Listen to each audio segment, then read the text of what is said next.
Hello, my lovely, lovely children, my beautiful girls and boys.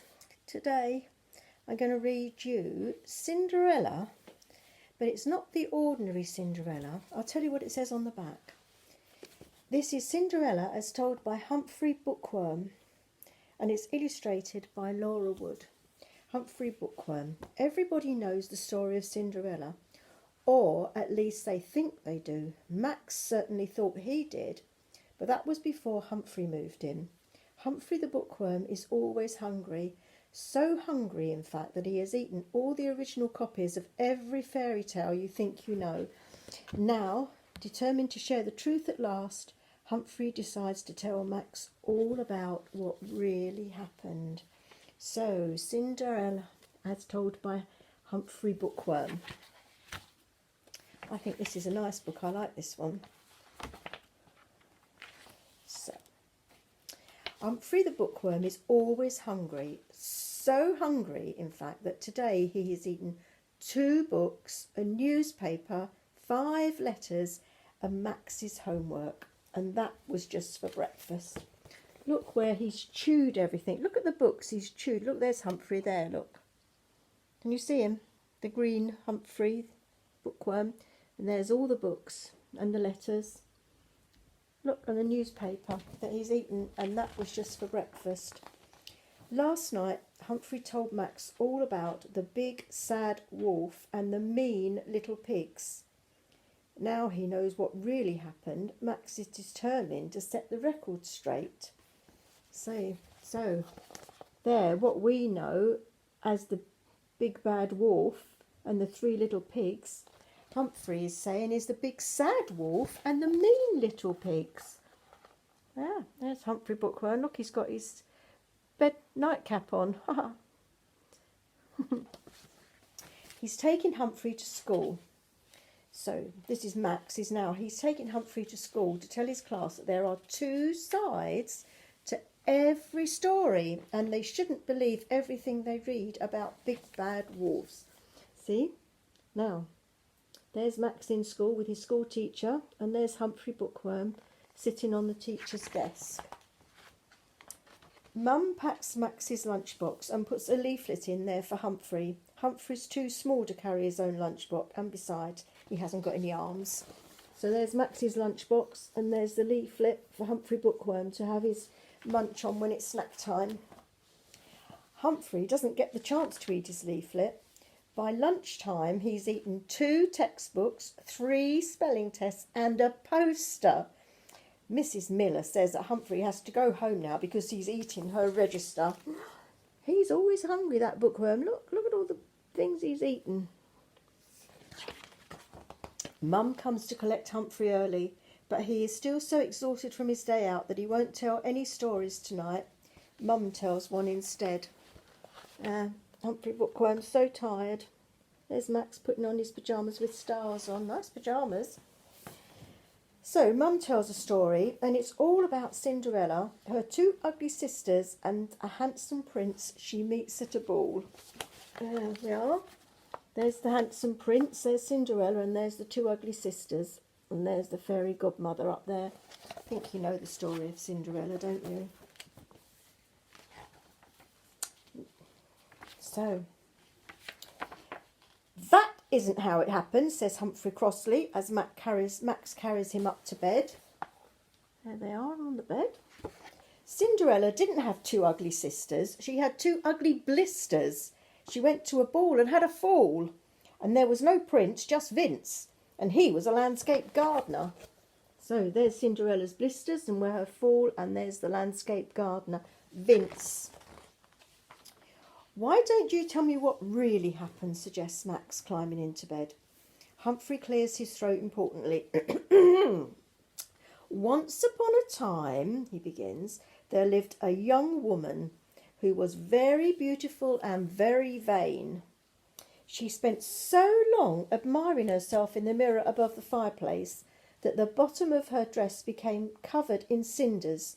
So she was called Cinderella. So there's Humphrey Bookworm and Max on the bed, and there is Cinderella looking at herself in the mirror. And there's the fire that caused the cinders on the bottom of her dress. Cinderella was very fond of dancing and attended party after party and ball after ball. She whirled and twirled and sashayed and swayed until one day 2 angry blisters appeared on the soles of her feet and she could dance no more. Partying. Cinderella was terribly upset. That night there was to be a grand ball at the palace, but she couldn't possibly go. Try as she might, she could not cram her poor swollen feet into her party shoes. The 2 ugly blisters throbbed and ached, and Cinderella wept bitterly. She's having a good old cry there. Just then her fairy godmother appeared, clutching plasters and slippers. "You mean glass slippers," interrupts Max. "No, I don't," snaps Humphrey. "This is what really happened." So there's the fairy godmother with the fluffy slippers. "I'm not wearing those," said Cinderella, eyeing the pink fluffy slippers with disgust. "Suit yourself," snapped her fairy godmother, "but you'll miss the ball, and Vince Charming is going to be there." Look at Cinderella's face. Not quite sure what to do now, is she? Cinderella swallowed her pride. She wore the pink fluffy slippers and the plasters, but her feet were still too sore to dance. Look at her slippers and the plasters on her feet where she's got the blisters. Poor Cinderella. She did enjoy herself, though. She spent the evening chatting away to Vince Charming, who didn't seem to care about her slippers at all. In fact, he rather liked them. There, look, she's chatting away to Vince Charming. And he's the landscape gardener, remember? Cinderella wanted to leave the party before anyone noticed her slippers. She had flip-flopped all the way out of the ballroom and down the front steps when suddenly she stumbled and fell. Look at her slippers. Look at her tiaras flying off her head. Slippers had gone west. She landed in a heap on the palace lawn and in an effort to hide her fluffy slippers, threw them into a hedge. There, look. They look like pretty flowers in that hedge.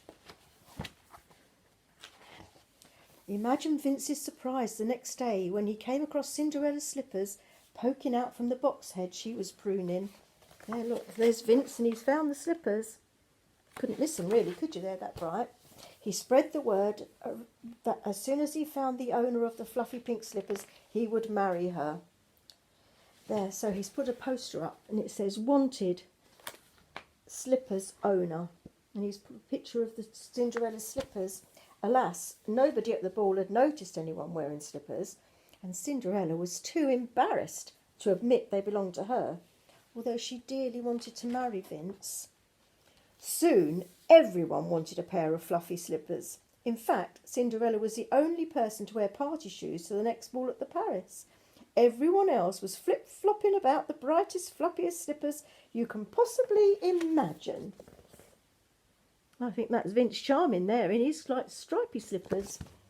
At last, Cinderella was confident enough to tell Vince that the pink fluffy slippers belonged to her. And of course, they married and lived happily ever after. And look, they've got their slippers on. And there's Cinderella in her wedding dress with her pink fluffy slippers. "So, you see," says Humphrey as he finishes his tale, "you don't always have to be like everybody else." "Good," says Max. "It would be ever so boring if we were all the same." "Exactly," says Humphrey.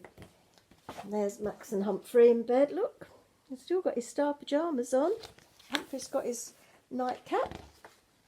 But Humphrey, yawns Max as he settles down to sleep, "what happened to all the books about Cinderella and Vince Charming, the landscape gardener?" Humphrey looks sheepish. And you see, they're having a bit of a chat in bed there. And he's got a nice car on the bedside. Look, there's Humphrey's been at that book as well. Look, see.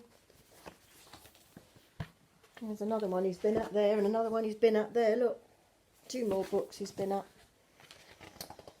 So, what happened to all the books about Cinderella and Vince Charming, the landscape gardener?